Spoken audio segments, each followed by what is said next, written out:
I really don't think that my dad was my best friend. I wouldn't identify him as that because I grew up not really thinking that my parents were my best friend. He was more of a guide. And when his transition happened, when he passed, that was a serious blow to what am I going to do with the rest of my life. My thinking changed, the way that my outlook on life changed a whole lot because I would have never guessed that my father would be passing before the age of 65. He was a military vet. He worked out every day, but I would have never imagined before the age of 30 losing my father. I gave him 3 promises within the last 48 hours of his life, and I told him that I wanted to write a children's book.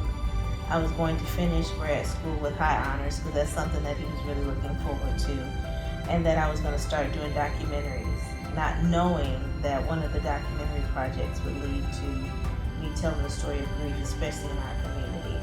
So I did fulfill all 3 promises as of last December of 2017, and my first children's book was actually dedicated to my father. And just this whole roller coaster ride that I've been on, just collecting the stories of grief in the Black community has been therapeutic for not only me, but so many others. So the Final 48 Project was birthed in 2014. I was completing my last year of graduate school. I remember calling one of my closest friends and saying, the same friend that was the guide for me of how was I going to go on the rest of my life with losing a parent? And she had lost her father almost 10 years prior. So she was the one that told me that all the dreams that I've ever wanted to live out, it's time to do them now, because you understand how precious life is and how fast someone can be gone. So the Final 48 Project is telling the story of grief in the Black community.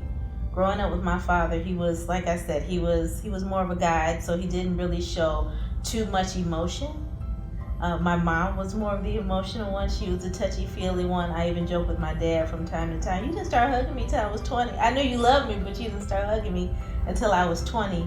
So I didn't see my dad grieve. I watched my father bury his mother, his father, and siblings, and even nieces and nephews, and I've only seen him cry once.